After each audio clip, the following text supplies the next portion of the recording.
ladder develops total body rhythm, coordination, and quickness by implementing hundreds of different foot patterns. As you implement the teachings from this video into your training routine, you should strive to follow 3 basic rules.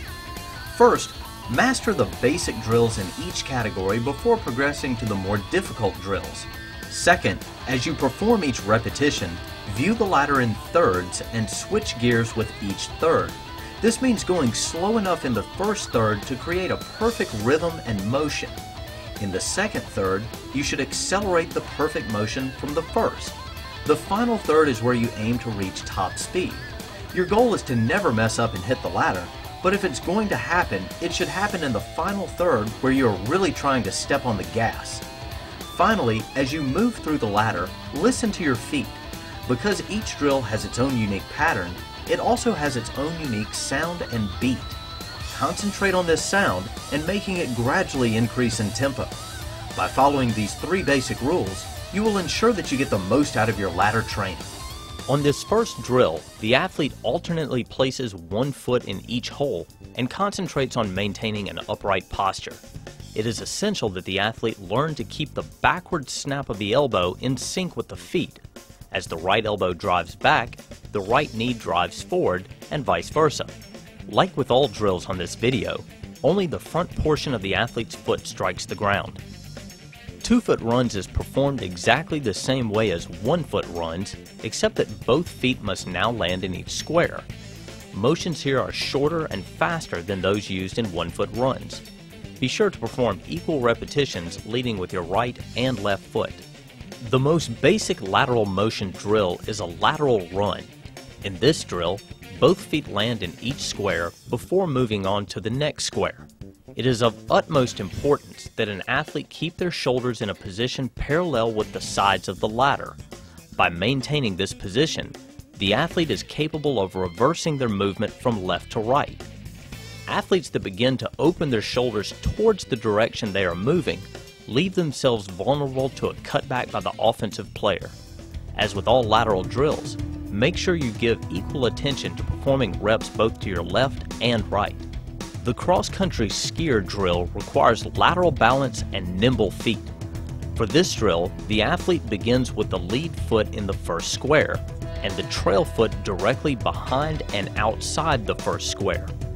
The feet quickly switch places, and then the athlete moves to the second hole and repeats.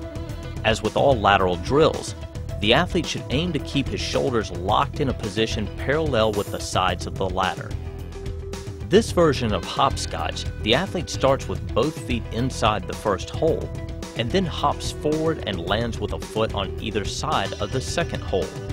This pattern is repeated through the entire length of the ladder.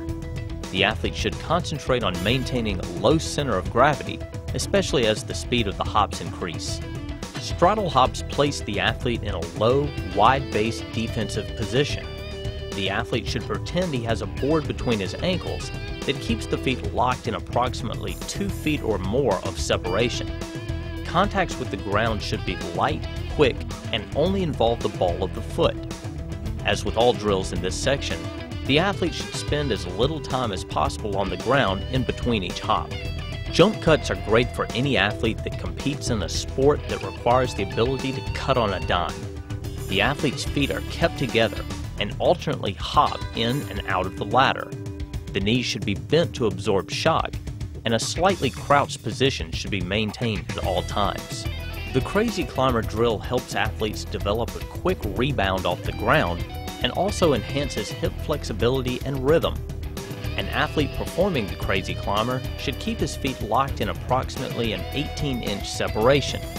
When hopping, both feet should hit the ground at the same time, and the hips should be on a constant swivel.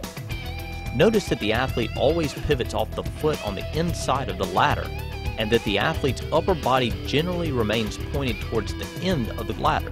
When performing the buzzsaw, the athlete begins in a lateral position behind the first hole of the ladder.